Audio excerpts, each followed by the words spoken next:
applause for Mr. Edgar Allen Poe.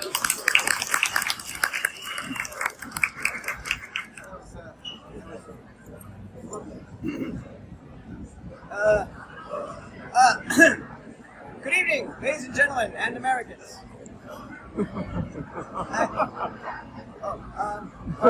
Just one moment.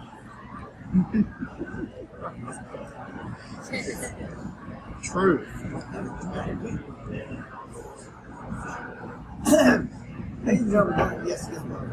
4 days ago, I was asked to recite by the Chislehurst Towns Women's Guild, and the poem that I chose for recitation elicited such an extreme negative reaction that I thought I'd read it again for you all here today.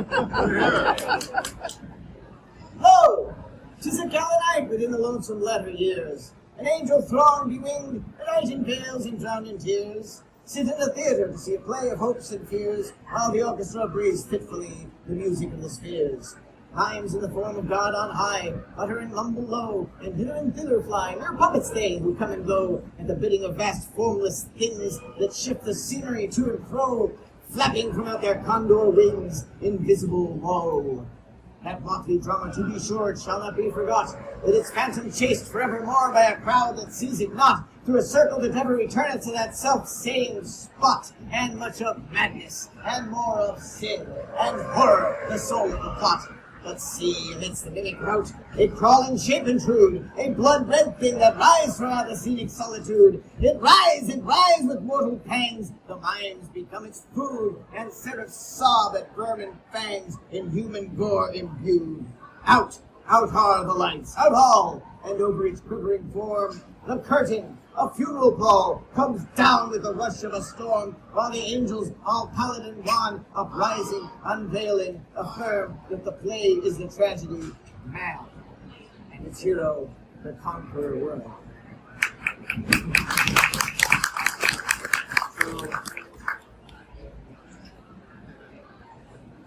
You can easily see why the ladies of Chislehurst did not respond to that in the proper Christmas spirit. They wanted something for the holidays, you see. So I had to delve back into my earlier catalog, retrieve a poem that I wrote when I was a younger man. And it's in 4 stanzas. The reason why I tell you this is so you may more appreciate the differences between them. First stanza. Hear the sledges with the bells, silver bells. What a world of merriment the melody foretells. How they tinkle, tinkle, tinkle in the icy air of night. All the stars that oversprinkle, all the heavens seem to twinkle with a crystalline delight, keeping time in a sort of runic rhyme to the tintinnabulation it so musically wells from the bells, bells, bells, bells, bells, bells, bells, the jingling and the tinkling of the bells. Christmas. Second stanza. Hear the mellow wedding bells, golden bells. What a world of happiness their harmony foretells. Through the balmy air of night, how they ring out their delight, from molten golden notes and all in tune. What a liquid ditty floats, true of glistens rushing floats, upon the moon. Oh, from out the sounding cells, what a gush of euphony voluminously wells. How it swells, how it dwells on the future, how it tells of the rapture that impels to the swinging and the ringing of the bells, bells, bells. Of the bells, bells, bells, bells, bells, bells, bells. The rhyming and the chiming of the bells. American publishers pay by the word, you see. It's just the same word. A clever author can turn this everything. Third stanza. Hear the loud alarum bells, brazen bells. What a tale of terror now their turbulency tells. In the startled air of night, how they scream out their affright, much too horrified to speak. They can only shriek out of tune in a glamorous appealing to the mercy of the fire, and a mad expostulation to the deaf and frantic fire, leaping higher, higher, with a desperate desire, and a resolute endeavor now to sit, or never, by the side of the pale-faced moon. Oh, the bells, bells, bells, what a tale their terror tells of despair. How they clang and clash and roar, what a horror they outpour on the bosom of the palpitating air. Yet the ear it fully knows, bound by the twanging and the clanging, how the danger ebbs and flows. Yet the ear distinctly tells the jangling and the wrangling, how the danger sinks and swells by the sinking of the swelling and the anger of the bells, of the bells, of the bells, bells, bells, bells, bells, bells, bells, the clamor and the clangor of the bells. Fourth stanza. Hear the tolling of the bells, iron bells. What a world of solemn thought their monody compels.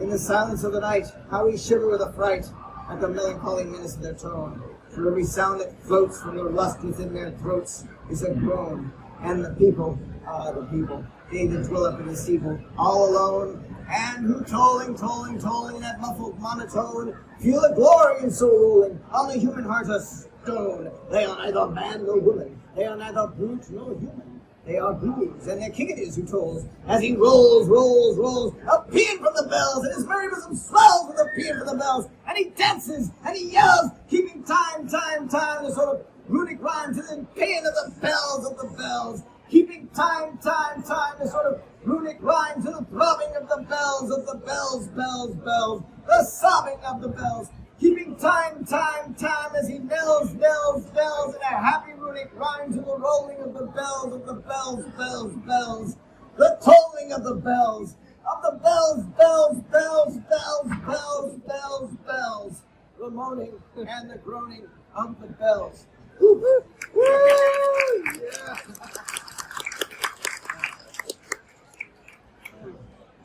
Thank you. I don't have a name for that one yet. I'm kidding, of course, but at any rate, I wasn't sure what I should read today, as this is my final reading before Christmas Day here at Terrace House. So I brought two stories here, and I'm going to give you a chance to choose between them. Which one would you like to hear? You can do body in the wall or body in the floor. Would you like your body in the floor or body in the wall? Do I hear floor? Floor? Sounds like floor. The floors have it. You shall hear the telltale heart. True, nervous, very, very dreadfully nervous I had been, but why will you say that I'm bad? The disease had sharpened my senses, not destroyed, not dulled them. Above all was the sense of hearing acute. I have heard all the things in heaven and in the earth. I have heard many things in hell. How then am I mad? Hearken, and observe how healthily, how calmly I can tell you the whole story. It is impossible to say how the idea first entered my brain, but once conceived it haunted me day and night. Object? There was none. Passion? There was none. I loved the old man. He never wronged me. He never given me insult. For his gold I had no desire. I think it was his eye. Yes, it was this. He had the eye of a vulture, a pale blue eye with a film over it. Whenever it fell upon me, my blood ran cold. So by degrees, very gradually, I made up my mind to take the life of the old man and thus rid myself of the eye forever. This is the point where you fancy me mad. Mad had done nothing. You should have seen me. You should have seen how wisely I proceeded, with what caution, with what foresight, with what dissimulation I went to work. I was never kinder to the old man during the whole week before I killed him. And then, every night, just at midnight, I turned the latch of his door and I opened it very gently. And when I made an opening sufficient for my head, I put in a dark lantern, all closed, so that no light shone in. And then I thrust in my head. And you would have laughed to see how cunningly I thrust it in. I moved it slowly, very, very slowly, so that I would not disturb the old man's sleep. It took me an hour to place my whole head within the opening so far as I could see him as he lay upon his bed. And would a madman have been so wise as this? Then, when my head was well within the room, I undid the lantern cautiously, oh, so cautiously, for the hinges creaked. I undid it just so much that a single thin ray fell upon the vulture eye. And this I did for 7 long nights, every night just at midnight. But I found the eye always closed, so it was impossible to do the work. For you see, it was not the old man who vexed me, but his evil eye. And every morning, when the day broke, I went boldly into the chamber and spoke courageously to him, calling him by name in a hearty tone, inquiring how he passed the night. So you see, he would have had to have been a very profound old man indeed to suspect that every night, just at 12, I looked in on him while he slept. Upon the 8th night, I was more than usually cautious in opening the door. A watch's minute hand moves more quickly than his mind. Never before that night had I felt the extent of my own powers, my sagacity. I could barely contain my feelings of triumph. To think that there I was, opening the door little by little, and he not even to dream of my secret deeds or thoughts. Why, I fairly chuckled at the idea. And perhaps he heard me, for he moved in the bed suddenly as if startled. You may think that I drew back, but no. The room was black as pitch with the thick darkness. Its shutters were closed fast for fear of robbers, and so I knew he would not see me opening the door, so I kept pushing it on steadily. I had my head in. I was just about to open the lantern when my thumb slipped upon the tin fastening. The old man sprang up in bed, crying out, "Who's there?" I kept quite still and said nothing. For a whole hour I did not move a muscle, and in the meantime I did not hear him lie down. He was still, sitting in the bed, listening, just as I have done, night after night, hearkening to the death watches in the wall. Presently I heard a slight groan. I knew it was a groan of mortal terror. It was not a groan of pain or grief. Oh no, it was the low stifled sound that rises from the bottom of the soul overcharged with awe. I knew the sound well. Many a night, just at midnight, when all the world slept, it had welled up from within my own bosom, deepening with its dreadful echoes the terrors that distracted me. I say I knew it well. I knew what the old man felt, and I pitied him. Although I chuckled at heart, I knew that he had been lying awake ever since that first slight noise when he turned into bed. His fears had ever since been growing upon him. He had been trying to fancy them causeless, but he could not. He had been saying to himself, "It's just the wind in the chimney," or it's just a mouse crossing the floor, or perhaps it's a cricket who's made a single chirp. Yes, he had been trying to comfort himself with these suppositions, but he found all in vain, because death, in approaching him, had stopped with its black shadow before him and enveloped the victim. And it was this mournful influence of an unperceived shadow that caused him to feel, although he neither saw nor heard, to feel the presence of my head within the room. And I waited a very long time, patiently, without hearing him lie down. I resolved to open a very, very little crevice in the lantern. And so I opened it, you cannot imagine how stealthily, until, at length, a single dim ray, like the thread of a spider, shot out from the crevice and fell full upon the vulture eye. It was open, wide open, and I grew furious as I gazed upon it. I saw it with perfect distinctness. It was all a dull blue with a hideous veil over it that chilled the very marrow in my bones.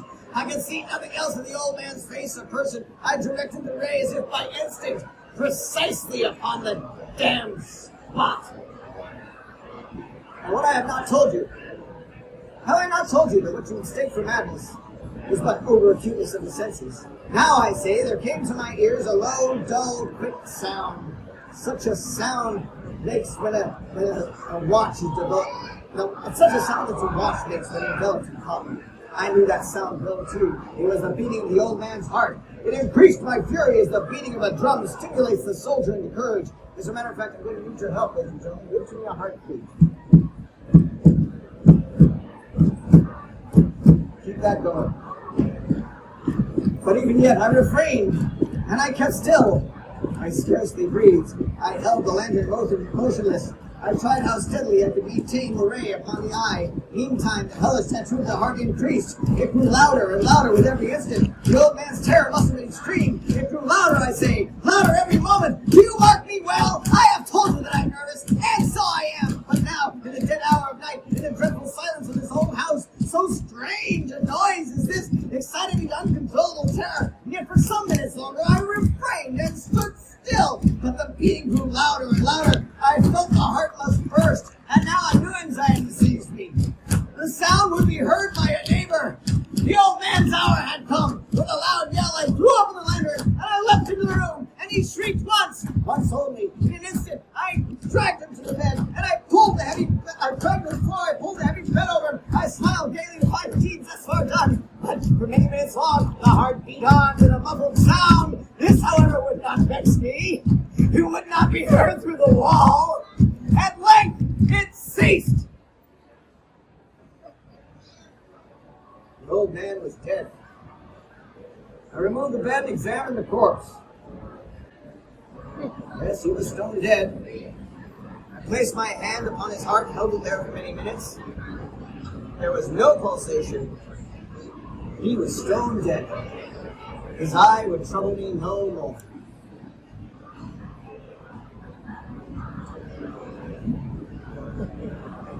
You know that's not the end of the story, don't you?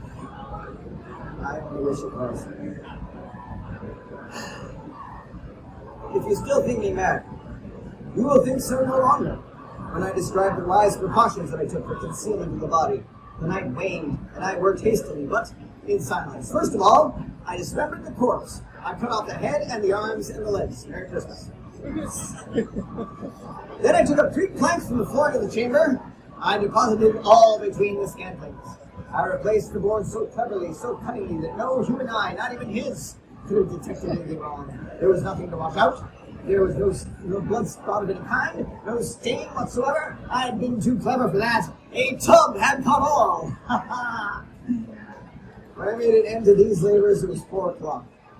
Still dark as midnight. As the bell sounded the hour, there came a knocking at the street door. I went down to open it with a light heart, for what had I to fear? Here entered 3 men, who introduced themselves with perfect suavity as officers of the police. A shriek had been heard by a neighbor during the night. Suspicion of foul play had been aroused. Information had been lodged at the police office, and they, the officers, had been dispatched to search the premises. I smiled. For what had I to fear? I made the gentleman welcome. The shriek, I said, was but my own in a dream. The old man I mentioned was absent in the country. I took my visitors all over the house. I bade them search. Search well! I led them at length to his chamber. I showed them his treasures, secure, undisturbed. In the enthusiasm of my confidence, I brought chairs into the room and desired them here to rest from their fatigues, while I myself, in the wild audacity of my perfect triumph, placed my own seat upon the very spot beneath which reposed the corpse of the victim. The officers were satisfied. My manner had convinced them. I was singularly at ease. They sat, and while I answered cheerily, they chatted of familiar things. Before long, I found myself getting pale. I wished them gone. My head ached. I fancied a ringing in my ears, but still they sat, and still they chatted. The ringing became more distinct. It continued and became more distinct, so I talked more freely to get rid of the feeling, but it continued, and it gained definitiveness until I realized at length that the sound was not within my ears.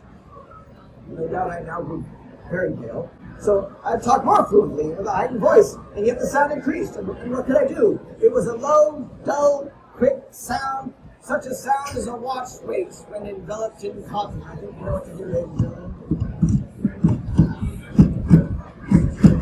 I gasped for breath, and yet the officers heard it not.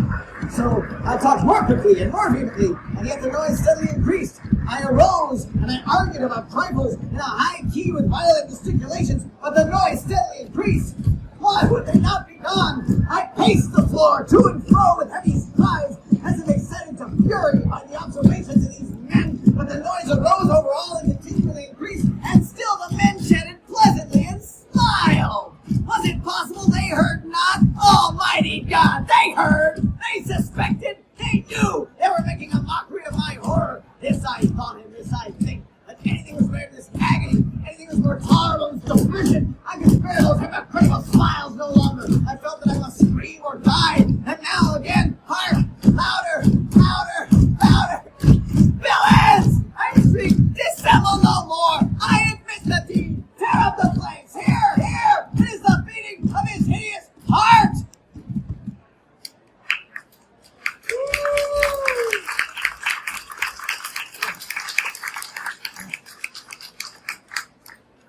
So, not a happy ending on that one.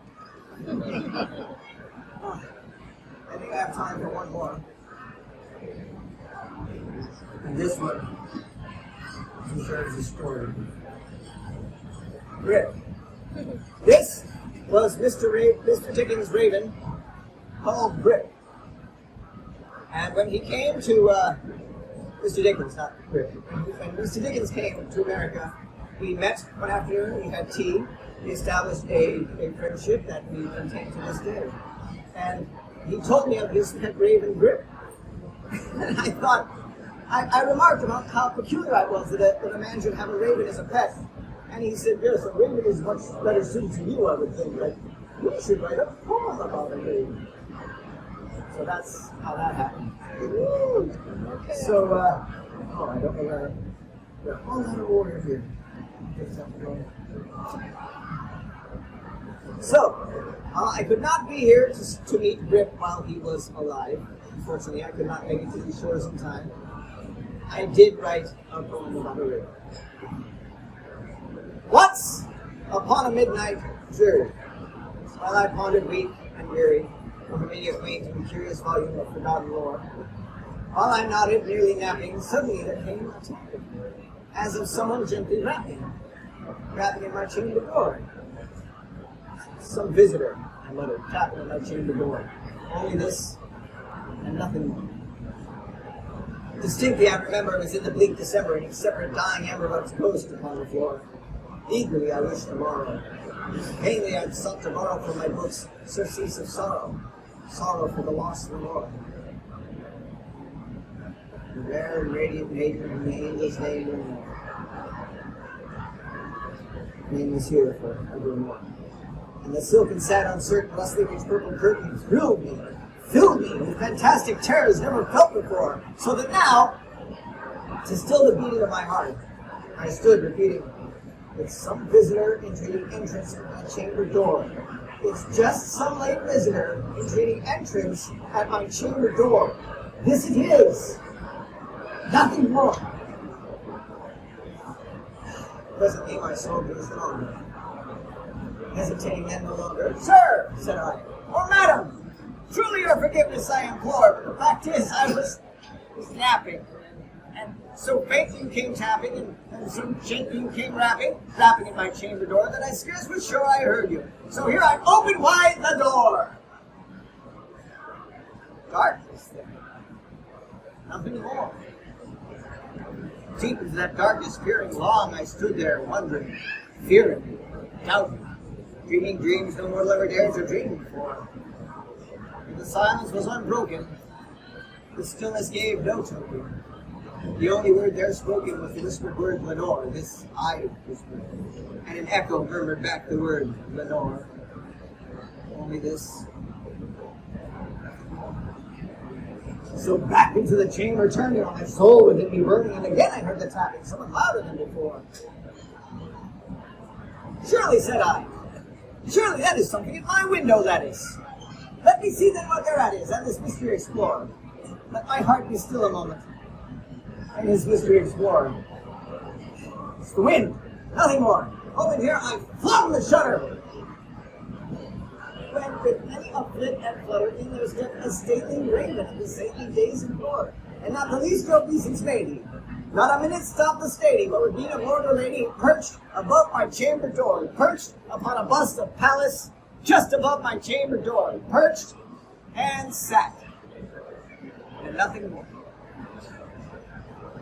Then this ebony bird beguiling my sad fancy into smiling by the grave and stern decorum of the countenance it wore. Though thy crest be shorn and shaven now, I said, art sure no craven, ghastly, grim, and ancient raven, wandering to the nightly shore, tell us what thy lordly name is on the nice Plutonian shore. Quoth the raven, nevermore. Much I marvel this ungainly fowl to your discourse so plainly.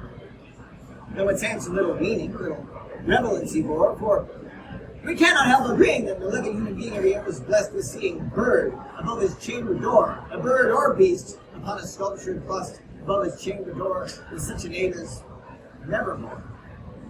But the raven, sitting lonely on that placid bust, spoke only that one word, as though his soul in that one word he did outpour, and nothing further than he uttered, and not a feather than he uttered, until I scarcely more than muttered, well, other friends have flown before.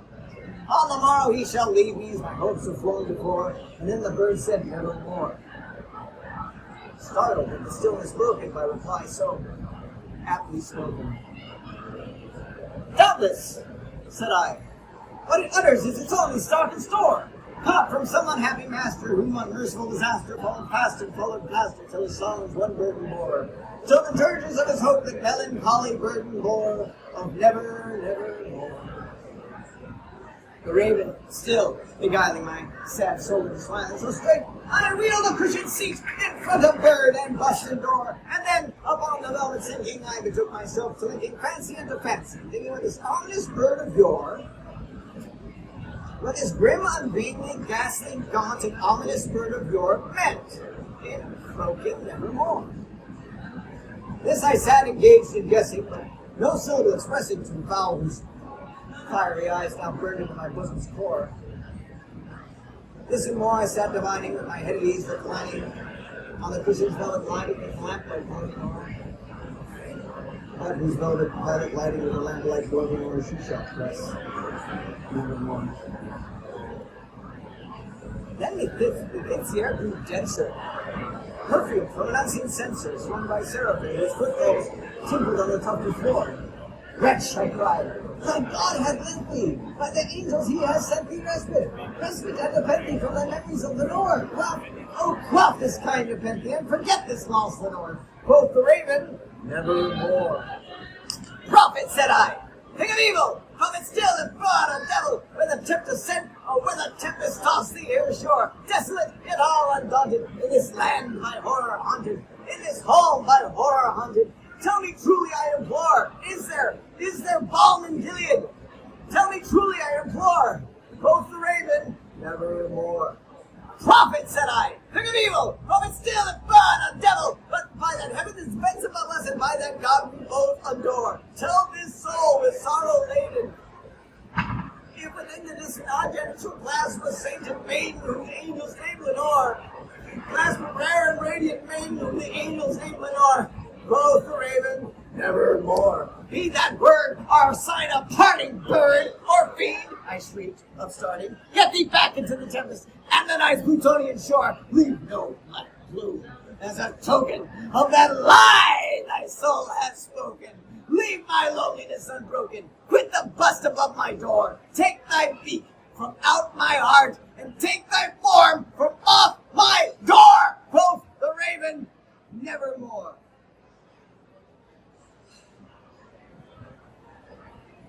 The raven, never flitting, still is sitting